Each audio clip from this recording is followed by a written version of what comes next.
pemirsa Podcast TV Kampus Universitas Mitra Indonesia, kita lanjutkan bincang santai kita bersama dua narasumber kita yang cantiknya luar biasa.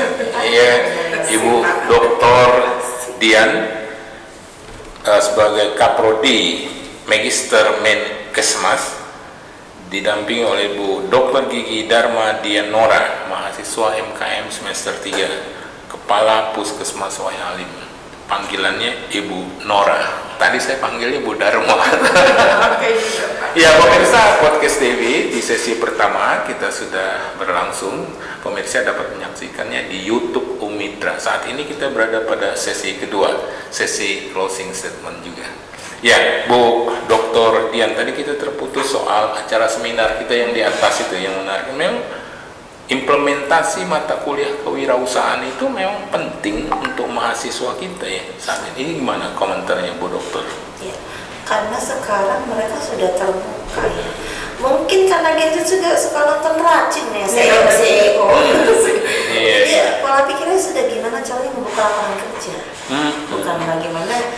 Kalau zaman dulu kan gimana mau kerja, jadi apa, instansi mana, atau PNS. Sekarang gadget itu lebih gimana ya caranya saya usaha. Gitu. Betul. Jadi itu sangat membuka, apalagi maksud kita itu ada dari gen milenial dan gen Z sendiri yang memang terbukti usahanya itu berkembang dengan berani keluar dari zona nyaman, berani mengeksplor diri, berani untuk ide-ide baru yang ditimbulkan. Betul, ide-ide. Seperti itu. Animonya sangat kuat sekali. Kemarin pertanyaan juga luar biasa dari para pelajar SMA. Kita juga menyediakan door prize kemarin, Pak. Oh, door prize. Oh iya betul. Itu juga ramai juga tuh dokter gini. Dapat sertifikat juga. Oh, karena kita sertifikat apa, transkrip akademik aktivitas kemahasiswaan ya. Ya, jadi memang alhamdulillah banyak sekali impact yang didapat ya. Oh gitu ya. Maupun panitia dapat sertifikat, peserta juga. Karena memang Bu Dr. Gigi Nora ini kalau teori aja mata kuliah kewirausahaan tanpa harus ada prakteknya juga nggak menarik. Baik kita menghadirkan alumni atau praktisi bisnis ya, juga bazar atau pameran karya itu. Gimana komentarnya Bu Dokter terhadap praktik seperti itu? Kalau untuk implementasi implementasi apalagi di bidang kesehatan ya, dengan adanya entrepreneur ini kita bisa menumbuhkan inovasi-inovasi baru di layanan kesehatan. Saya lihat ya kayak kita lebih ke ini yang digitalnya Ibu ya sekarang ya. Oh iya. Apalagi sekarang jualan online kan. Iya. Kalau kata Bu Dian Gen Z ya. Gen Z itu lebih aktif di media sosial sekarang Pak. Jadi kita pun kalau saya sebagai pelaku di dunia kesehatan, saya sekarang merambah ke digitalnya sekarang. Untuk promosi kesehatan semua kita udah mulai ke digital. Jadi kita pakai TikTok, IG itu saran kita udah ini. Ya, karena kalau kita pakai metode konvensional Pak, waktunya terbatas, jangkauannya juga lebih luas. Iya, luas. Kalau pakai media sosial, anak-anak itu iya, itu zamannya. Dari anak-anak sampai nenek-nenek. Jadi yang senior juga harus belajar ke situ sekarang. Kita harus pengembangan ilmu lah. Makanya kita masuk. Saya merasakan sendiri. Saya ngambil MKM ini. Ada saya butuh untuk meningkatkan sedikit ini saya untuk merambah ke sosial media. Iya, media digital ini yang saya lagi ada beberapa yang saya buat untuk edukasi HIV saya buat melalui barcode. Jadi siswa SMA saya lagi buat itu program tentang HIV Pak. Jadi kita buat edukasi dengan itu. Ini saya dapat ilmunya ya di sini. Karena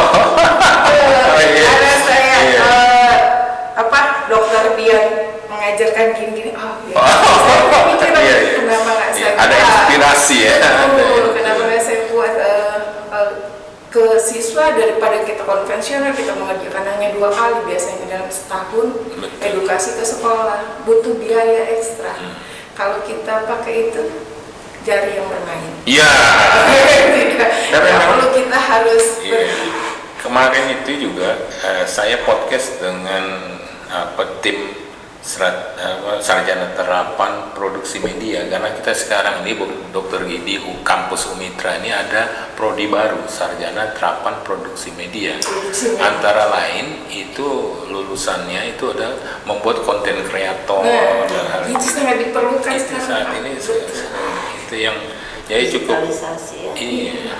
Insya Allah dengan adanya strategi sarjana terapan produksi media, Umitra semakin berkembang. Betul, prinsipnya semakin jalan. Karena walaupun tidak ada IE itu juga harus pintar menggunakannya. Betul. Harus kita nggak bisa asal-asal, promnya harus tepat sehingga hasilnya juga bagus. Jadi terakhir ini kalau Bu Dr. Gigi Noreti artinya bahwa digitalisasi metode nggak boleh ditinggalkan lagi sekarang zamannya. Jadi kalau kayak yang sudah berumur-umur, tenaga kesehatan yang sudah mulai berumur, sudah mulai gaptek, nah itu perlu banget Pak untuk peningkatan. Inilah sedikit peningkatan. Kalau bisa sih banyak ya Bu meningkatnya ya, karena kita mulai melek ya Pak. Kalau dulu kita mikirnya, wah nggak bisa gitu. Ini kan anak-anak ini yang main ini. Betul. Iya, Gen Z lagi. Kalau sekarang kita pun harus bisa. Terkait soal ini implementasi mata kuliah entrepreneurship bagi mahasiswa magister kesehatan masyarakat atau di bidang kesehatan atau secara umum juga lah soal ini gimana komentarnya Bu Dr. Gigi ini? Untuk entrepreneurship ini kita belajar untuk berbisnis ya Pak, beriklan, Networking networking.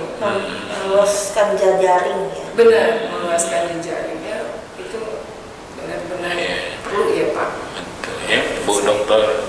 Dian, ini mana komentarnya Bu soal entrepreneurship bidang kesehatan? Ya, entrepreneurship bidang kesehatan kalau di S2 itu per peminatan ya Pak. Kalau S2 itu memang lebih ke, saya yakin teman-teman itu malah sebagian besar 60% sudah ada usaha. Cuma memang memperluas jaringan itu sih yang memperluas jaringan itu caranya seperti apa agar cepat, agar sosial media blast tentunya kan, digitalisasi, bagaimana memanfaatkan digitalisasi dengan biaya yang sedikit tapi ide-ide kita semuanya bisa tersalurkan di sana secara cepat, bisa tersebar. Dan tidak hanya produk ya, tapi jasa. Kami lebih ke jasa. Jasa pelayanan kesehatan yang bagaimana mudah didapat masyarakat dan murah. Oke, menarik nih Bu Dr. Dian. Ini Bu Dr. Dian kan selain di ngajar pasca sarjana MKM juga kan di S1-nya. Ya. SKM ini mungkin bisa promosi untuk pemirsa podcast TV, mungkin ada yang ingin mencari kuliah di Magister Kesehatan Masyarakat atau di S1 Kesehatan Masyarakat. Silakan Bu Dr. Din. Baik teman-teman podcast TV Umitra, jangan ragu ya, jangan ragu lagi untuk kuliah di Umitra. Di sini yang jelas sudah jelas dengan moto Technopreneur Partnership. Kalian harus membangun diri, merubah paradigma untuk membuka lapangan kerja, mengoptimalisasi kompetensi kalian melalui Umitra. Jangan lupa daftar. Iya. Gabung jadi keluarga. Terima kasih Bu Dr. Dian dan Bu Dr. Gigi Darmadian Nora. Tapi tentunya pesan terakhir itu jangan bosan-bosan untuk podcast di Iya. Cekidot. Ini udah kali kedua ya? Iya, ini kali kedua. Terima kasih Bu Dr. Dian dan Bu Dr. Gigi Nora. Kita sudah berada pada penghujung acara ini. Siap. Oke. Ya, pemirsa podcast TV Kampus Universitas Indonesia, demikian bincang santai kita. Saya Umar Bakti, host. Mohon maaf, mohon pamit jika ada salah kata. Saya tutup. Billahi taufik wal hidayah. Wassalamualaikum